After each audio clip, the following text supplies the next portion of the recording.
This week, we welcome Rob Allen, Chief Product Officer for ThreatLocker, to discuss how ThreatLocker Cloud Control can protect Microsoft 365. In the Leadership and Communication segment, we have finance and security leaders are at odds over cyber priorities, and it's harming enterprises. The importance of strong leadership in IT and cybersecurity teams, which we've talked about a million times, and how CIOs and CISOs can retain talent as pay growth slows, and even more. Business Security Weekly starts now. This is a Security Weekly production for security professionals by security professionals. Please visit securityweekly.com/subscribe to subscribe to all the shows on our network.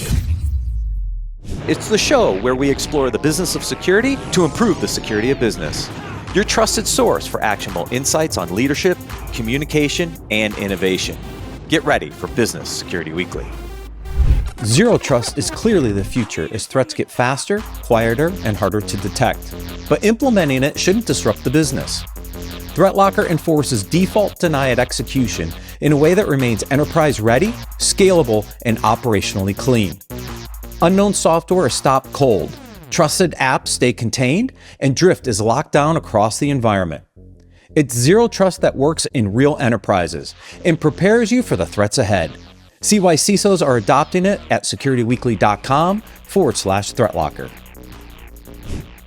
Welcome to Business Security Weekly. This is episode 432, recorded January 26, 2026. I am your host, Matt Alderman. Well, actually, I'm Josh Marpet, but it's close, okay? With similar hairstyles, it works. Joining remotely, Matt, unfortunately, is stuck where he is because of this wonderful weather that we're having. Joining remotely are my co-hosts, Jason Albuquerque and potentially Summer Fowler as well. Hey, what's going on, Josh? Good to see you. Yeah, we get 14 inches of snow here at my place, but yesterday we had the opportunity to see the Patriots get ready to go to the Super Bowl. I have to give my NFL update because that's what I do every week. So, all of these weeks of chatter around my home team, and guess what? Super Bowl bound. Good to go. Okay, so what's your prediction? Come on, make a prediction. I'm going to tell you right now, the Seahawks are a tough team. They won yesterday. They're a very, very tough team. We seem to be a team that can kind of pull a win out, even in difficult times. So it's going to be a close game. Honestly, it really will. I'm scared of the Seahawks. They're the team that I was afraid of in the playoffs. So, you don't think you're inflating their chances? No. We got this. We got this. There's Summer. How is everyone? Hey, Summer. Let me turn off my air filter. Okay. Well, Joshua Summer is here. Jason, I'm going to surprise you now. I watched some throw ball yesterday, so I actually know what you're Rob. talking about. Good to Yes, go. I'm at least 10% more American as a result. Wow. I don't see any fried chicken or fast 2 food. hours, and I must have seen a good 10 minutes of actual throw ball in between the rest of the ads. Beautiful. And I do have a major bone to pick with this sport. Major What's bone that? to pick. The last 2 minutes. So one of the dudes did a little run thing and he got a first down, and then the last 2 minutes, nothing happened. They just hiked it and then They run the clock out. out. They run the clock out because, it makes sense. It's the opposite of basketball, right? It's the opposite of any other sport that is good. Any other sport that is good. How do you really feel, Rob? Are really exciting and everybody tries to score and it's really cool. And Yeah. Throw ball, because Rob, my son's been playing soccer or football, the true global football. Thank you. Since he was a baby, and it's kind of like running the clock out in the end when you're up and you get a little trip, you kick the ball out of bounds, you send it, you send it up to burn the clock. Yeah, no, but in that circumstance, there's at least one team who is still trying to play and score. In the throw ball circumstance, there's nobody doing anything and they're all high-fiving and jumping around and congratulating each other on the sidelines. I'm like, what's going on? There's time left. Do stuff. Rob, I think I'm going to steal that. I'm just going to start calling it throw ball and confusing the hell out of everybody. Well, technically it's throw egg, but you can have throw ball. It's hand egg, but it's hand egg. Close yes. enough. It's more hand egg than football. Yes. But yeah, I thought I'd do my bit for being able to contribute to these conversations by actually watching some of it yesterday, and I just saw lots of people looking really cold. Oh, come on, it's bloody cold out everywhere. So, but Summer, how are you doing? We just got you on the show. When you say everywhere, you mean everywhere except Florida. I'm under a blanket of white as well, and my kids right now are hilariously trying to get snow off of the pond so they can skate. And I'm like, good luck getting 17 to 18 inches of snow off of this pond. I Same things snowshoed happening in my across it world. yesterday. So yeah, I don't know. But that's This good. all It's keeping sounds them tremendously dangerous. busy. Oh, it's only 2.5 feet deep. It's not a deep pond. Oh, okay.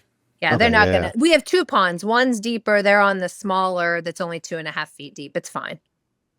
Yeah. I see. Many ponds. Well, just I mean, 2 that's side by impressive. side. Yeah. I see. I just got you, but one's 2.5 feet, one's 12 feet. You just got to make sure you know which one is which. It's kind of important. That's right. That's right. Yeah. All right. Remember, Security Weekly listeners save $100 on their RSAC 2026 All Access Pass. RSAC 2026 conference will take place March 23rd to March 26th in San Francisco at the Moscone Center.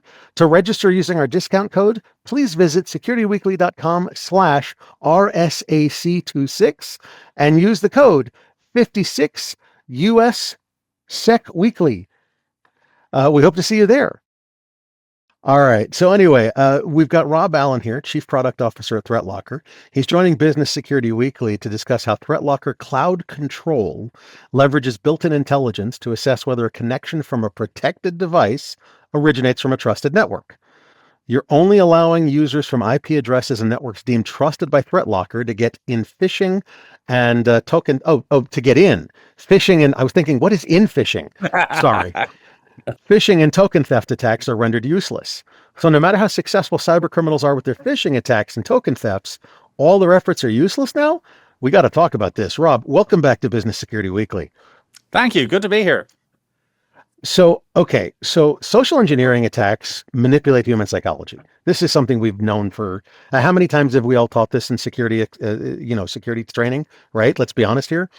Don't get phished. Don't click links. Stop clicking crap, right? But the point is that they work. I mean, how many people have said humans are the weakest link, users are the weakest link, right? So we have a problem in that we use phishing, pretexting, baiting. These are initial entry points for more complex attacks, for ransomware, BEC, business email compromise, whatever. How do you control what users click on? So even with Microsoft 365, you can't control what they click on. Okay, so now we've got a problem. If they approve an MFA prompt, what can ThreatLocker do?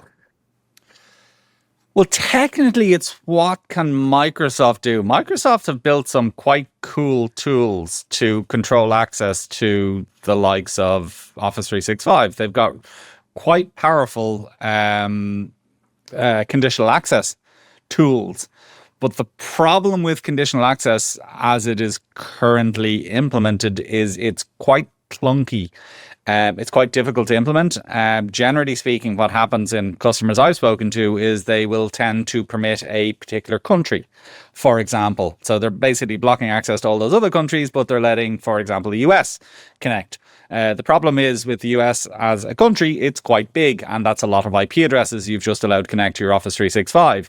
You then have the difficulty of when your CEO goes on holidays to Mexico, for example, and that's a whole other country that you're going to have to allow access to your Office 365, and multiply that by all the different people going to all the different places, and soon you've basically got half the world now allowed to connect.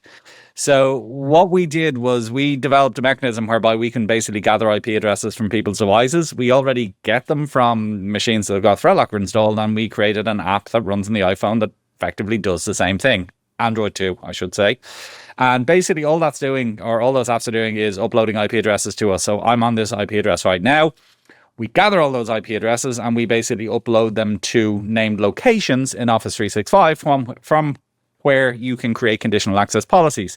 So instead of creating conditional access policy to allow many countries to connect, you're creating conditional access policy that says only allow these IP addresses to connect. So again, rather than millions of IPs, it's a small number that you need to allow to connect to your very important resources. So you're collecting the information from their iPhones, from their laptops, from their devices, and then saying, here's what they're doing. You tell us what you want them to do. No, not so much what they're doing, just where they're connecting from. So this is the IP addresses. This is the IP address that Rob's phone is on right now. I want that IP address allowed to connect in Office 365. So conditional access says this IP address can now connect. My IP address changes, I go onto a Wi-Fi at home or I go to somewhere else, it's going to be uploaded or updated and uploaded. So wherever and however I'm connected, whatever device, whatever IP address I'm connected on, I will still be able to access the things I need to access. Is that post? In other words, Rob, you go on a trip to Tennessee, your IP address changes, obviously. Yes. It then puts, hey, Rob's iPhone is on this IP address out of Tennessee, geolocated. That's no big deal. Yeah. And then you're allowed to get on, but afterwards it goes, hey, Rob was on from Tennessee. Are you going to create a conditional access policy? That's a whole other thing. This is purely control. So we do also have a cloud detect product, which effectively will tell you about things like impossible travel and so on. But this is purely a control. It's I go to a new location on a new IP address, let that IP address access the internet because that IP address is the device, is the IP that my phone is connecting from, or my laptop, or my Mac, or whatever the case may be. So it's a pre-connection control, I suppose, is the way to describe it. Okay, so pre-connection control, but let's say you do take that trip. It's not an impossible trip. You got on a plane, you flew to Tennessee, or you drove your car, you're in Florida, it's not that far, whatever. So now you're on a new IP address that your company has never seen before, and your Microsoft 365 account has never seen before. Are you authorized to use that to get to the internet, and then later on it'll go, hey, he was in a weird place? Or yes, first and no to the second.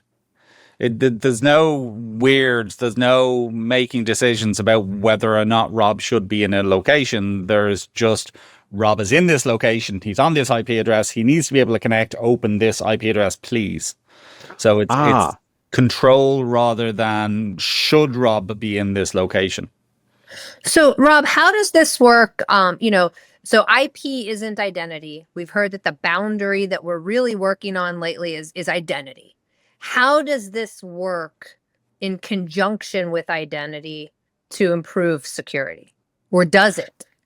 Well, I mean, realistically, I need to unlock my phone to be able to access anything on it. So, I mean, fundamentally, I am proving my identity by whatever it's called, face IDing myself. Face ID, biometric identification. Biometric identification. So you could argue that this does factor in biometric authentication and who I am by virtue of the fact that I can unlock my phone. I mean, if somebody else goes and takes my phone and they go to Timbuktu with it, they're still going to need to unlock my phone in order to open that IP address. But if they cut off your face, they can take it with them. No, I'm just kidding. Ooh, we hadn't considered that. But yeah, you get where I'm coming from. Get where I'm coming from. Now in that aspect, right? Let's take it down to that next layer. Many times these attackers are taking advantage of folks' identity to get them to run legitimate tools that now the malactors can take advantage of. You have IP, you have identity. Now they're trying to get into tools, softwares, applications that identity had access to. Is there a stopgap that ThreatLocker can help with there? Because I Face ID to my phone, it's really Jason. I'm in the at the IP address in Florida that I just went to, but then I click a phishing link. Then all of a sudden, this malactor is taking control of maybe my ERP system that I have on my phone, or my HR system, or something like that, because I have an app on my phone.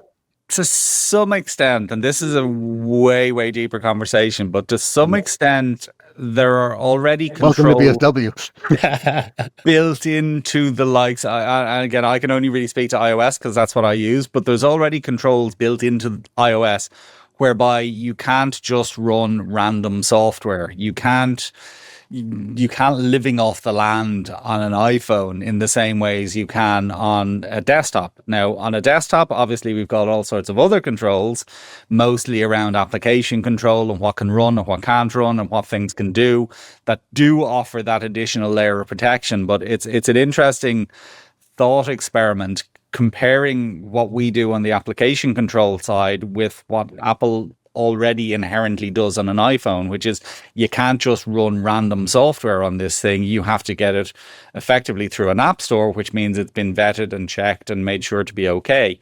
You could argue what we do with application control on Windows is not dissimilar because you can't just run anything you want on a machine that's running ThreatLocker. It has to be vetted and checked and made sure to be okay Now, in the case of Apple, it's the App Store. They're the gatekeeper, so to speak, for billions of iOS devices. In the case of ThreatLocker, the gatekeeper is basically your administrator, your ThreatLocker administrator. They're the ones who, are responsible for making those decisions. So it's one layer of a layer cake of controls from Absolutely. Apple or Windows or Microsoft 365 or whatever, but it is a layer that was not really taken advantage of or not really built before, is what we're saying. Am I correct? Correct. And it's like a well-balanced security stack should have layers, but it should Absolutely. ideally have different layers. And, it's one of the, I suppose, things that we come across most often is that people will say that, look, we've got a bunch of layers. We've got antivirus, and we've got EDR, and we've got MDR, we've got XDR, we've got TDR, and we've got everything else that ends with DR. And you're like, well, they're kind of all the same layer, really, because they're all trying to detect things in order to be able to respond to them. Now, some of them might use slightly different mechanisms to do that detection and slightly different responses. But I mean, fundamentally, they're all one layer, even if it's 10 products. Whereas, as I said, a well-balanced security stack has got layers of detection and response, but it also has layers of control. Interestingly, and I suppose to go back to the very beginning of the conversation in terms of what you can do, I mean, two-factor authentication is a huge part of any security jigsaw. And two-factor authentication is fundamentally, it's a control. It's not a, is this behavior good or is this behavior bad? 2FA doesn't care. It is a control. It's like a firewall. A firewall is a control. It's a set of rules. It's yes or no.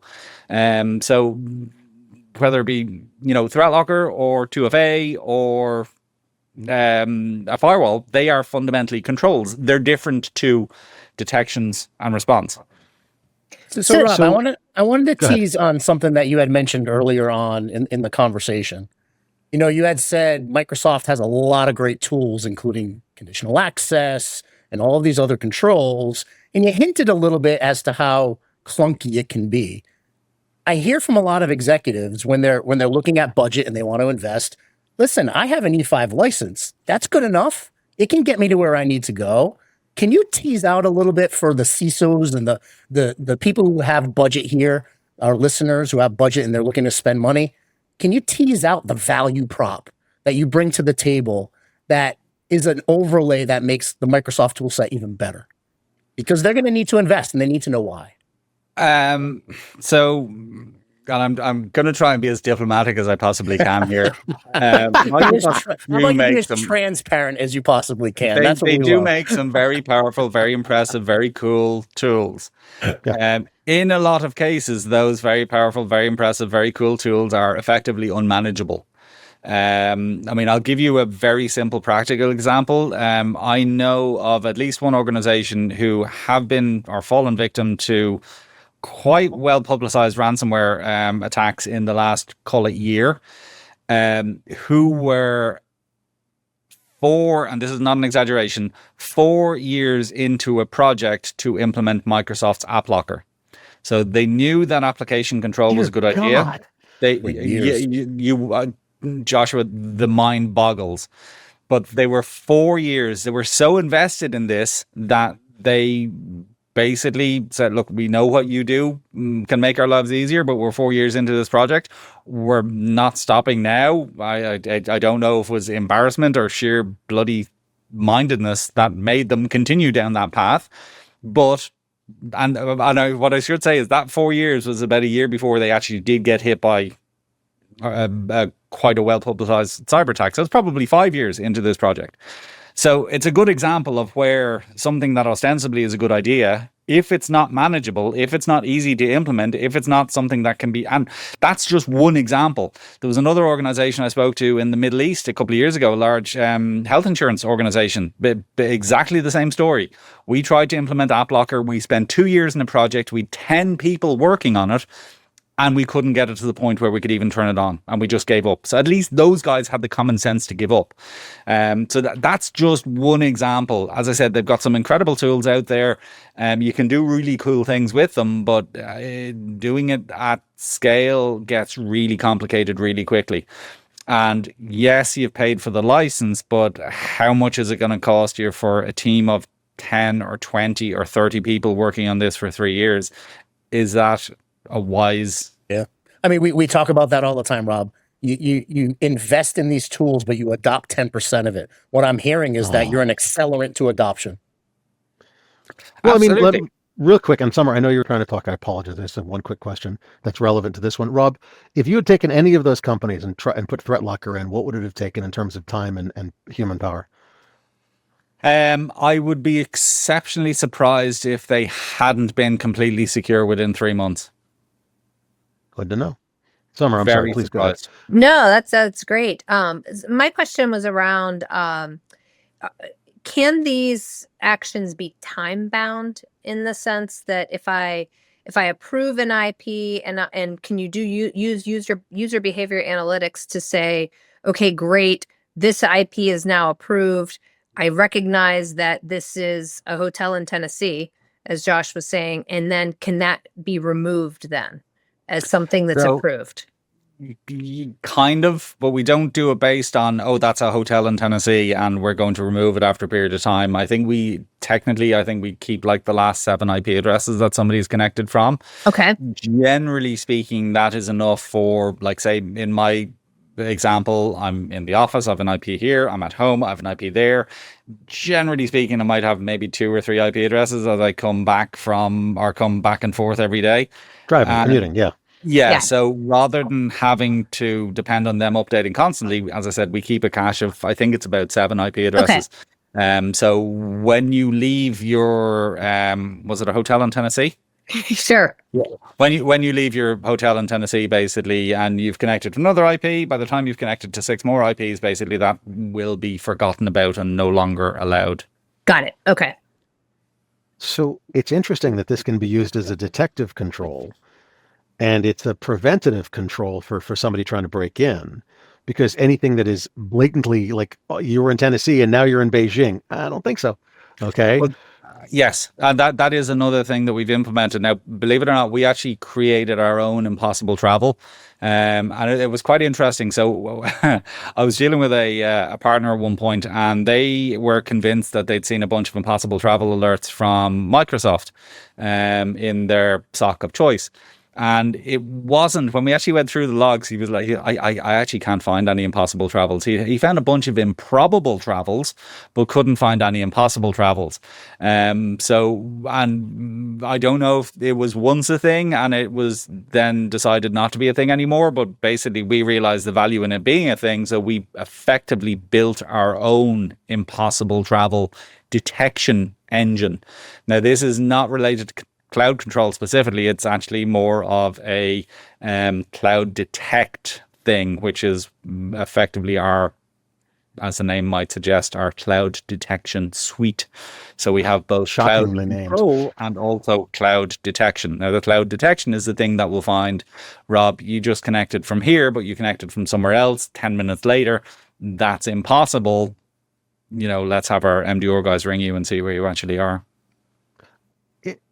It's interesting. So you've got detective, you've got preventative, you've got auditable controls. You know, I can go back and find out what's going on.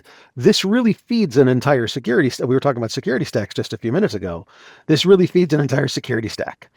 Well, that is very much by design. I mean, one of the most common, I suppose, complaints, if you talk to CISOs today, probably the most common complaint is number of products.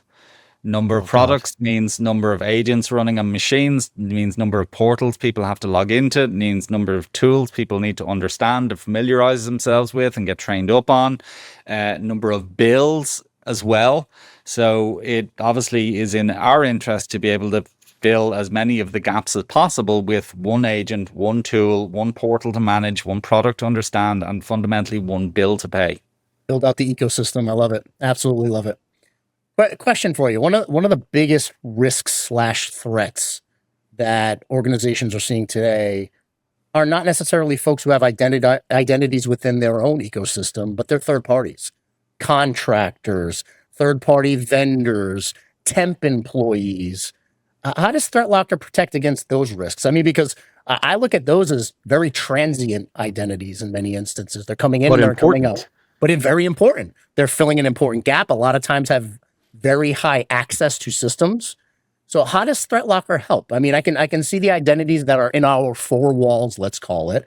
What about these more transient identities that are contract, third party vendors, and all of those? How do you guys help there? Well, yeah, I mean, you can extend the problem to supply chains as well. I mean, the entire supply chain issue is a huge one, and one that is commonly exploited by threat actors. Because again, if you're a threat actor, then it makes a huge amount of sense to attack those guys that then get you into 100 different organizations. So why would you hack 100 organizations individually if you can hack one that will get you into those hundreds? So yeah, there's a whole series of different considerations, but I mean the same principles, broadly speaking. Like, put it like this: we would never let anyone who's not running a device running ThreatLocker have access to anything in ThreatLocker. I mean, it's just quite simple. We would not have any device in ThreatLocker that is not running ThreatLocker. Or obviously there are problems. Sorry, I take that back. There are exceptions to that. So we've got network infrastructure. You know, we've got people's phones and stuff. They're all separate VLANs. Absolutely nowhere near anything that is protected within the organization. We do also have a network control component, and network control is kind of the missing piece in the jigsaw from this perspective, which is if you have, random devices in your network, or somebody comes in, and even if they're on your actual network itself, do they need to be able to connect to, important network resources, things like servers and file shares and stuff like that? I mean, the problem of remote encryption is a huge problem. I mean, something unprotected on the network encrypting on something that is a massive issue. Microsoft themselves gave figures along the lines of 70%, I think, or 70% of successful attacks involved remote encryption. Like 90% of successful attacks involved unmanaged devices. And unmanaged devices could be, random computer plugged in somewhere. It could be somebody spinning up a VM on a machine that they have access to. And that's another huge issue and consideration, is attack of, if I can spin up a VM on whatever the machine I'm connecting to is, that's completely invisible to whatever security tool is running on top of it. So again, makes sense for bad guys to do that. All the more reason that if you block everything by default, then you're going to block most hypervisors. I mean, it's the reason that one of our default policies is to block Hyper-V on workstations. And it's not because Hyper-V on workstations is inherently bad. It's because it's something that can be misused. So yeah, there's a bunch of different considerations, and there's a bunch of different controls that effectively solve not all, but most of these problems. And I mean, fundamentally, it comes back to the principle of if it can't run, it can't do damage, and if it can't connect to my servers, it also can't do damage. Shockingly simple idea. Shockingly simple idea. It really is, and it's a wonderful thing when people get it. They go, hang on a second. So what you're saying is that I don't have to allow everything to run. No, you deny by default. That sounds scary. It might sound scary, but trust me, it's not. I mean, I'm the best example. I'm a pretty advanced user. I do a lot of stuff on my machine, but realistically, there's about 10 programs that I use on a daily basis. Yep. And I don't even know ThreatLocker. I know it is running on my machine, but I don't even know it's there for basically 100% of the time, because I'm not stepping outside of the boundaries that have been set. I'm not I've got policies to allow me to do all the things I need to do and no more. And, again, it's the deny by default is what's going to keep you safe, but it's the permit by exception that's what lets you do business and continue to operate. I literally couldn't agree more. Summer, Jason, any last questions? No, good to go. This has been great. No, and Rob, I'm sorry I missed the beginning. I could have. It's fine. We were just chatting football. Sorry, hand egg. Sorry, throw ball stuff. Well, I was going to say, I was lamenting that I couldn't talk about Mike McCarthy being chosen for the new Steelers coach. So, and getting Jason's opinion on that, but we'll talk about that another time. So. That is both above my pay grade and outside of my level of expertise. I know what I know about throw ball at this point is mostly to do with the Chicago Bears, I think in the 1980s. Yes. When did the fridge play Refrigerator for the Bears? Perry. Yeah. Mid-80s, 1985. That was when I last had any sort of interaction with the Super Bowl shuffle, football. Yeah. And yesterday was the next. And I don't know if you count, my daughter now plays flag throwball as well. Flag. throw Oh, ball. man. Awesome. Yeah, so that's Well, that's the like extent of my. throw egg rectangle. I mean, that's like really that's complicated because you got a flag. It's Yeah. tremendously complicated. I have to say though, the referee people at the throw ball are actually really helpful because they explain things, and we're like, oh, I see. I still don't fully understand it though. I kind of get the first down, second down, third down thing. I don't know if they have that in throw ball, or maybe if they do, it's not really apparent to me. They Anyway, do. It's Entire, yeah. four But, downs. yeah. Just to I'm be clear, learning. but yes. I'm learning.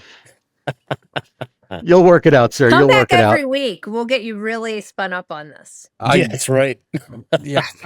Although it's the tail end of the season, you have to wait until next season. I now know there's one game left, which is Super Bowl. That's right. I now Yes. realize you don't have semifinals. You have Playoffs.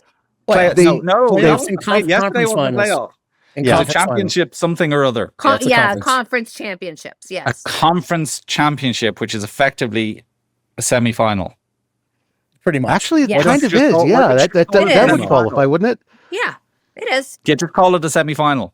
It's Well, shorter. if you think of it, it's Less you know the word. brackets, right? You know the brackets, Rob. So the brackets are, you have 20 teams or whatever it is, and then they keep coming down until they have the last two teams to play each other is the championship. Well, there's two conferences, and they play each other, and then they come down to the final team. The final two teams, one from each conference, plays each other. So if you think of it that way, what you just termed as the semifinals, it really does make sense. It to me, is. honestly. Yeah. Okay, I'm going to blow your minds now. You could also call the Super Bowl the final. I just call it the Superb Owl, and it works But out then just what fine. would Okay. we call the Puppy Bowl? I mean, this you're messing up everything, Rob. What's a Listen, Puppy listen. Bowl? Oh my God, don't. We're talking about each team being billion-dollar industries unto themselves. I don't think they're going to change that. They're making a lot of money doing Puppy it. Yeah, no, Bowl yeah, is yeah, an no. alternate show that you can watch. That is puppies playing throw ball with each other. It's really Can I adorable. Google this while we're all still on this chat? Absolutely, You look absolutely up the can. It's Puppy Bowl, adorable. yeah. But the problem is you'll be squeeing about 3 seconds after you Google it. Yeah, We're going, it's oh! we've really There gone is off the actually a rails. I Puppy have Bowl. this feeling my Matt's God. never going to let us do It's this actually again. a thing. Yes, it's a No, thing. it's absolutely a thing. Okay. All right, listen. I That's do my have to end this segment. As much as fun as this is, We can Sorry. talk about the Puppy Bowl next time you join us, Rob. exactly. So on the ending of Puppy Bowl, for which Matt will never let me host I love again, it. Rob, love thank you for joining us on Business Security Weekly and Puppy Bowls. Pleasure. Thank you, Joshua. This episode is brought to you by Adaptive Security, the first cybersecurity company backed by OpenAI. AI has fundamentally reshaped the threat landscape. Today, the greatest risk isn't someone breaking into your systems, it's someone breaking into your trust. Deepfake voices join in your video calls. AI-crafted phishing emails that perfectly mimic your executives.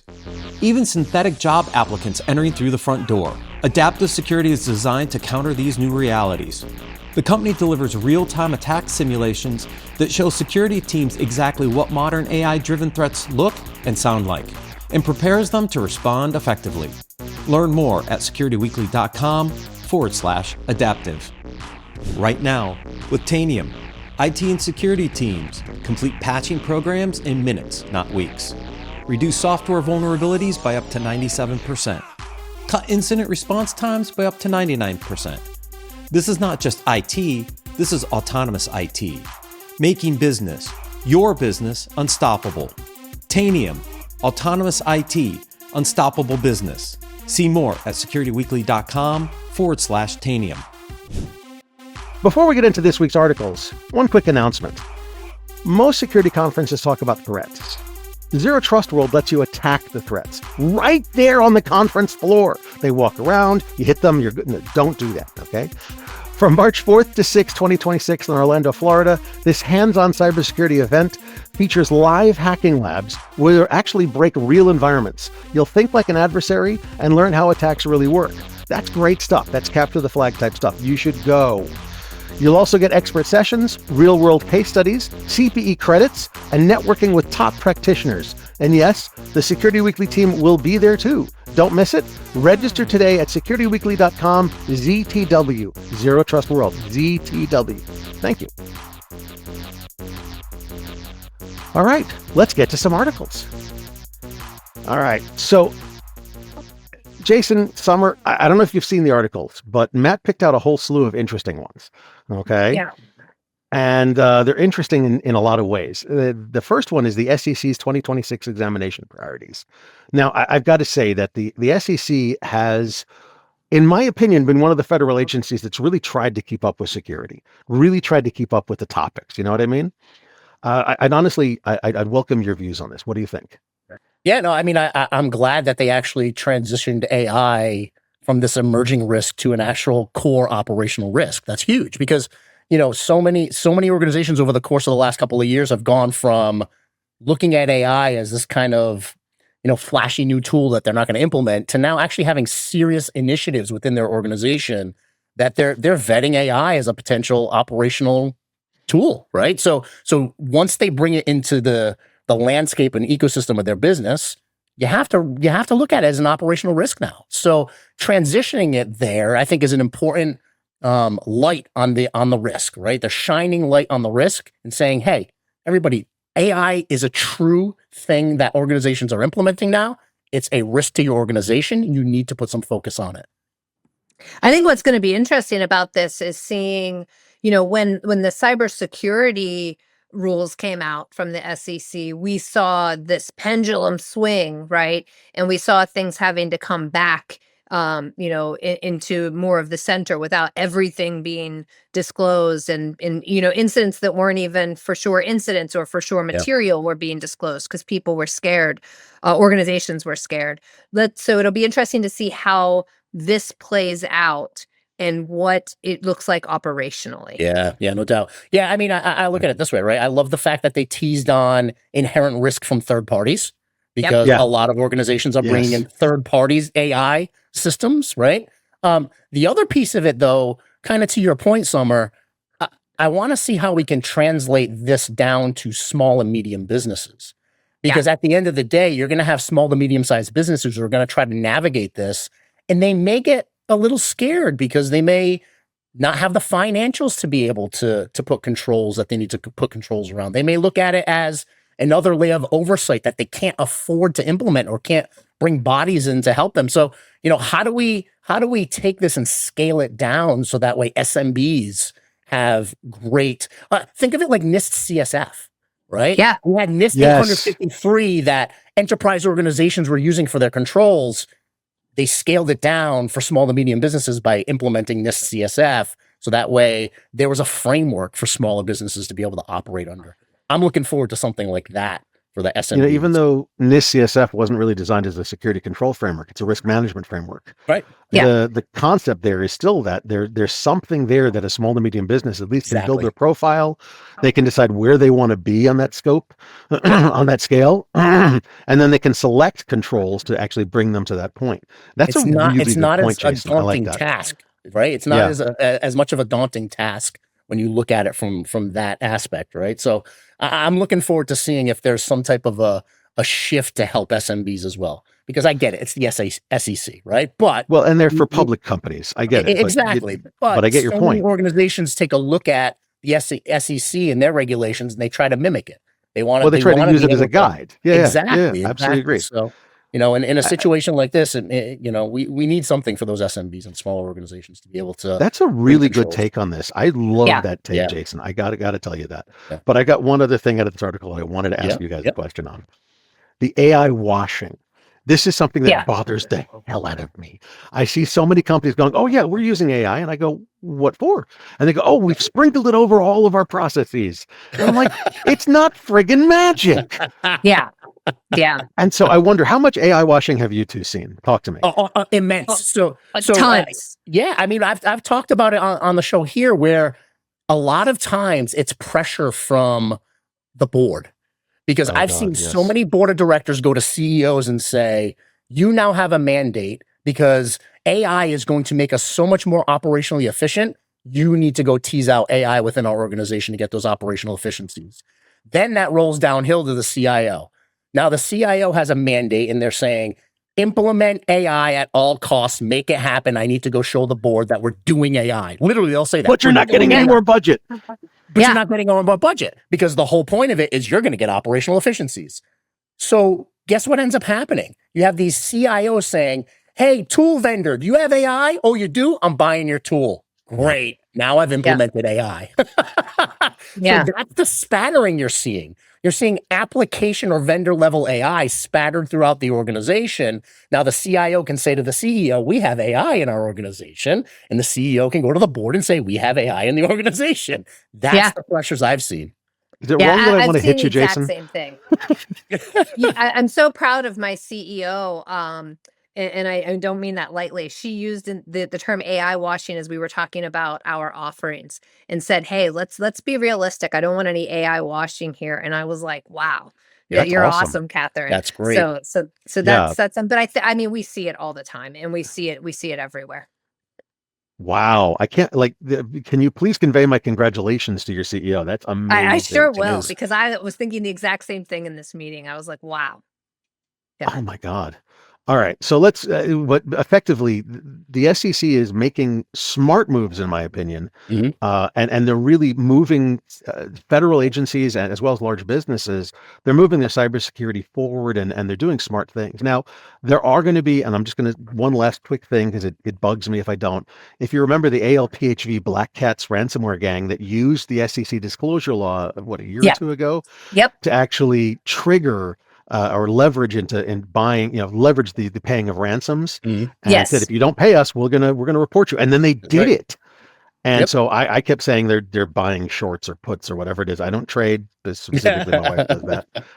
My wife is the money person in our family, but she I was swearing they were going to put $500 million in that. But it's interesting stuff. But I don't know if this is going to cause any more of that unintended consequences. Yeah. But we do have an interesting article that I want to talk about. That's from IT Pro about finance and security leaders are at odds over cyber priorities, and it's harming enterprises. And I think that I love this article, Josh, simply because, in summary, you've heard me say this a million times. When you need a colleague and someone by your side within your organization as a CISO, the first person you want to befriend and build a great relationship with is the CFO. Yeah. Here's the thing. We can come to the table with all of our own risk mitigation techniques, risk quantifications, and we can come to the table and bring it. And then the CFO is going to say, but that doesn't align with how I assess risk in this organization. Guess what? Get in line, and you need to work with me on that. So right out of the gate, I've always said, align with the CFO, start talking about quantifying risk, start talking about bringing the dollars and cents to the risk within the organization and the investment. Build that relationship, because that relationship will allow you to speak to the business, speak the language of the business, and be able to get influence at the CEO level and the board level. So, this is something that I've advocated for a very, very long time. Get that relationship with the CFO, align, come up with strategies together. So one thing I would love for these articles to do, so call out to the authors that do this. It's interesting to read, 71% of CISOs think they're aligned, but only 58% of CFOs think they're aligned with the CISO. What is that number for other chief roles? What about the CTO? What about the CFO? I mean, the CMO, CLO? Oh, that is such a good point. Chief privacy officer, chief compliance officer.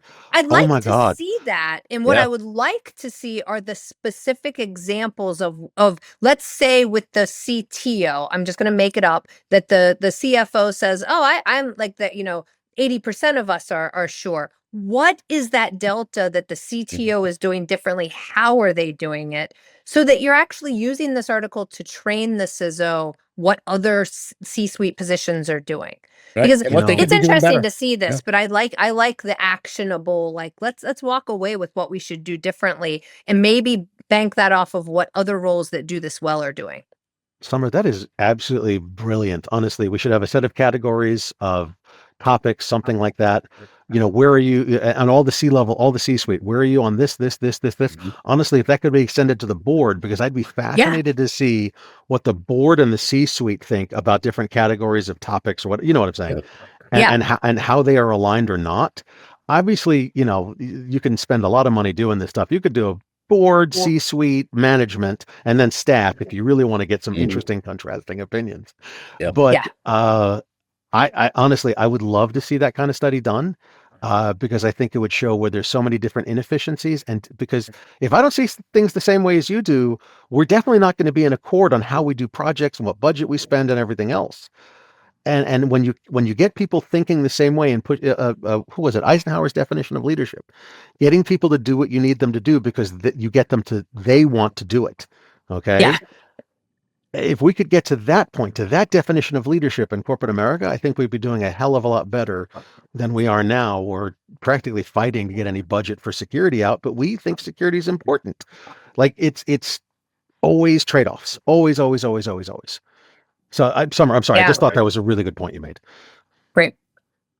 So, okay. So I think that article is, if it could be extended, it would be amazing. But I think the point of the article about how finance leaders don't really like CISOs or don't really think CISOs do well, that's terrifying. I mean, terrifying. Because we're all like, if they don't think we're doing anything right, how are we going to get our budget appropriately, handed to us to actually do our work? My question is root cause though. Is it the CFO's issue or is it the CISO's issue? Because at the end of the day, if I'm sitting in that CISO position, I'm bulldozing my way into that CFO's office and I'm going to build a relationship. Come hell or high water, I'm going to make that relationship happen. I'm going to learn how to speak to the business. I'm going to learn how to get that relationship with the CFO, right? And I think we need to be more empowered to do that internally. Have that type of confidence in yourself as a security leader to go knock on that door and ask the questions. Put yourself out there, get out of your comfort zone and say, listen, I really want to build a risk strategy for this organization. And it doesn't make sense if I don't align with the CFO. And have the candid conversation. Many times we walk in the room and we say, here's my red, yellow, green risk score dashboard. Look at this. And then the CFO just goes, meh, right? Technical. That's what they're going to say. Because it's technical and it doesn't reflect the business processes that the CFO cares about. That's right. But here's the problem. How many CISOs, look, the three of us here, I would consider us, no offense to anybody, but I would consider us pretty good at what we do. Okay. How many CISOs are not at that level? And not their fault. They've never been trained up. They've never been taught. They've never been given the opportunity to speak to business leaders at that level. Yep. And honestly, let's be honest. The other problem for CISOs is that when you're trying to drain the swamp, but you're up to your ass in alligators, it's kind of tough to think about it. Okay. Yeah.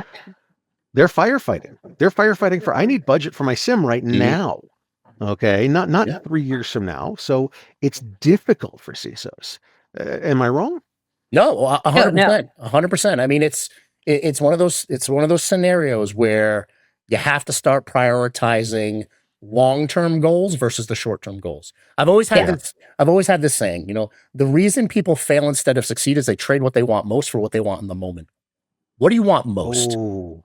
Yeah. What do you want most? Yeah. You want most to be influential within your organization. Don't trade what's happening, in the whirlwind of the moment for that ever. Don't ever trade it. Delegate if you have to delegate. Reprioritize if you have to reprioritize. Play long ball. Play chess. That should be the soundbite for this executive. week. That's your job. That really should be. Like, that was just so good. Throw that in the notes, please, in the segment notes, because that was just really good, dude. Absolutely. Ever feel like your network infrastructure is stuck in the past? Meet Meter, the company reimagining what it means to get and stay online. Meter delivers full-stack networking, wired, wireless, and cellular, all in one seamless, scalable, and secure solution. From hardware design and firmware to software deployment and support, Meter streamlines every part of your network while giving you all the control and transparency you need. Whether you're managing a branch office, retail stores, or a massive data center, Meter gives you performance, reliability, and the visibility you need to stay in control. Thanks to Meter for sponsoring. Go to securityweekly.com/meter to book a demo now. That's securityweekly.com/meter, METER. I want to move on because we've got to get through like at least a couple more articles or Matt again will kill me.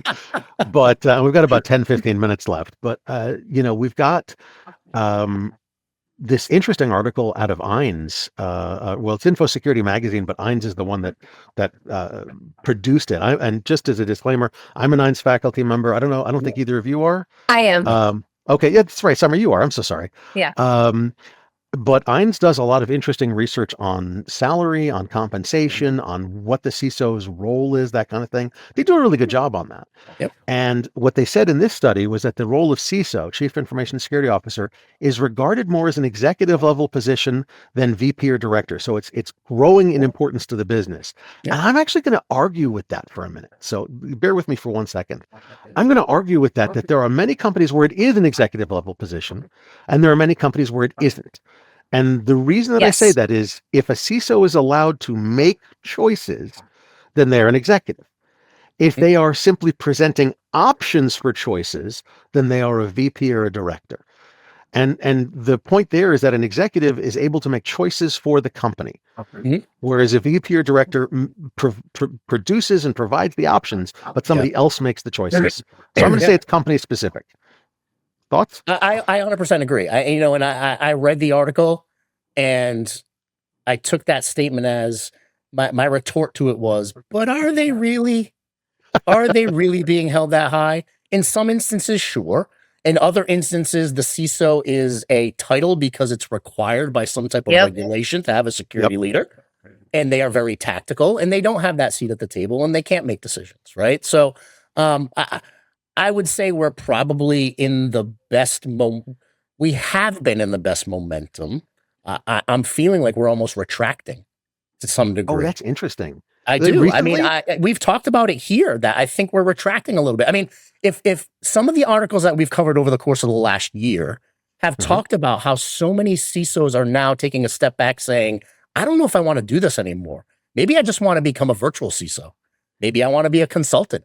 Maybe I want to switch to a chief risk officer type role, and CISOs are starting to take a step back because think about the pressures that they have.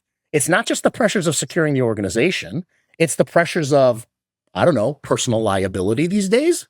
That might be one, right? It's also regulatory pressures, legal pressures, client pressures for third-party risk. There's a lot going on. There's a lot of pressure for the CISO these days, the security leaders these days. So I'm almost feeling like there's a level of retraction that may be happening here soon.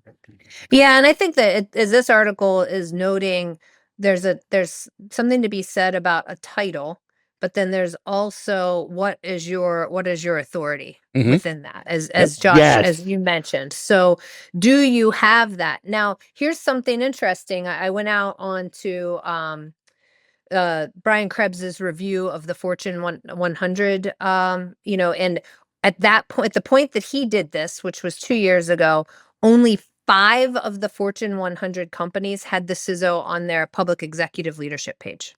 No kidding, really? 5 of 100, and he gave the list. Hold on, I was looking this up. Best Buy, Cigna, Coca-Cola, Disney, and Walmart. Okay, they're the only ones out of the Fortune 100 that list the CISO in their corporate page, their public corporate on their page. public executive leadership page. Yep.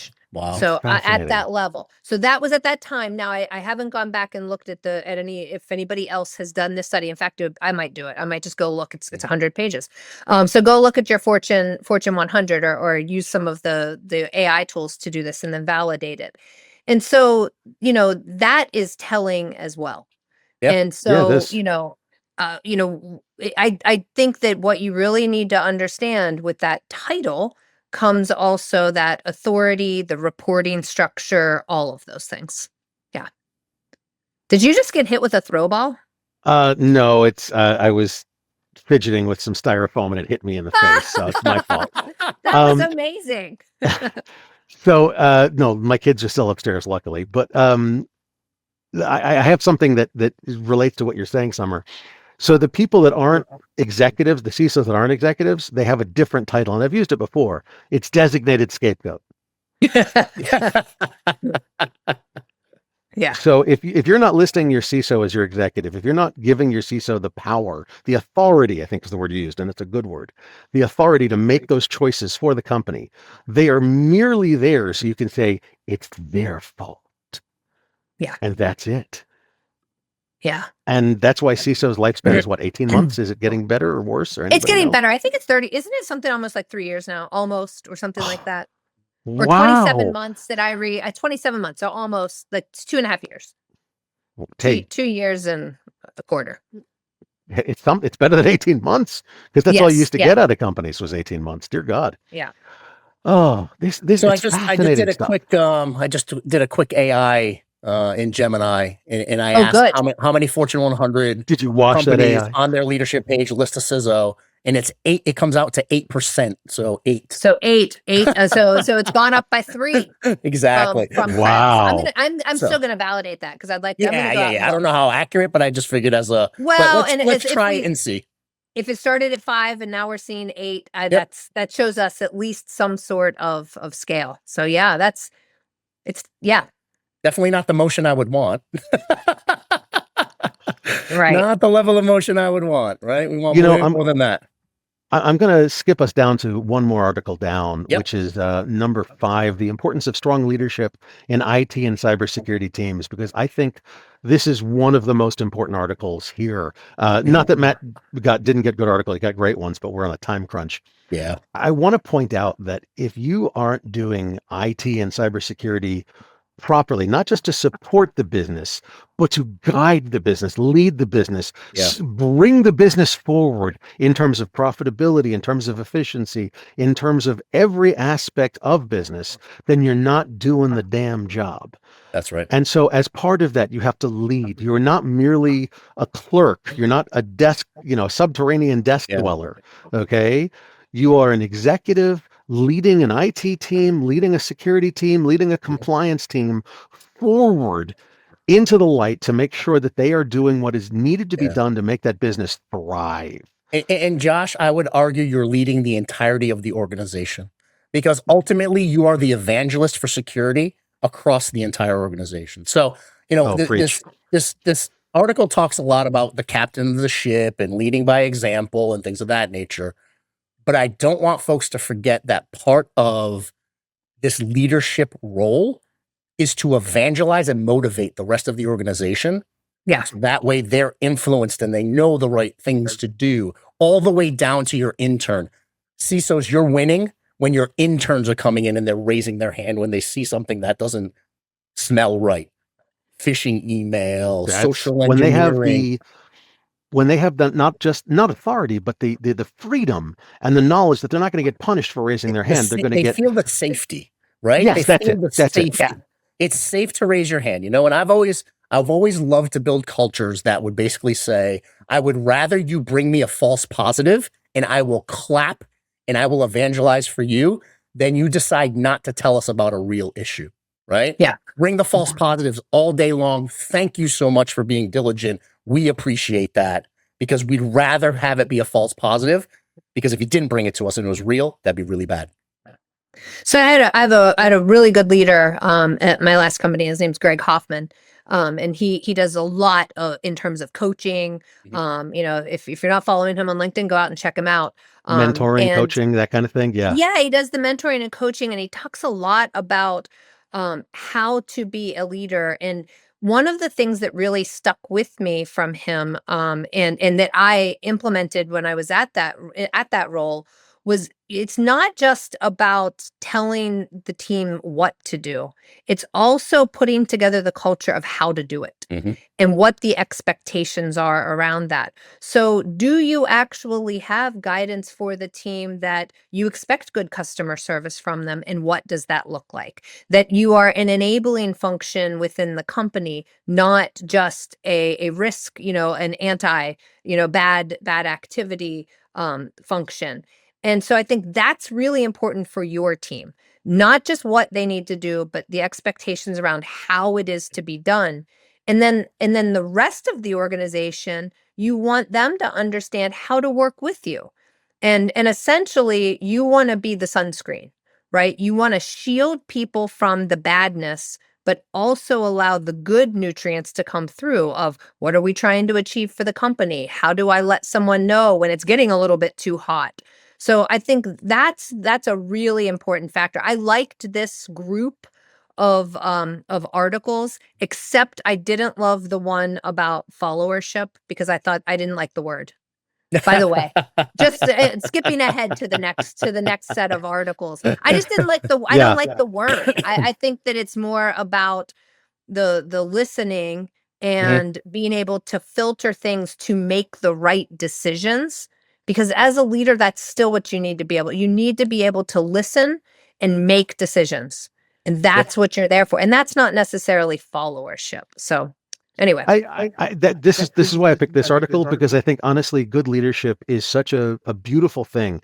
And the idea of being a good follower because you need to be able to listen to other people, I get that. I respect that. It's wonderful. Yeah.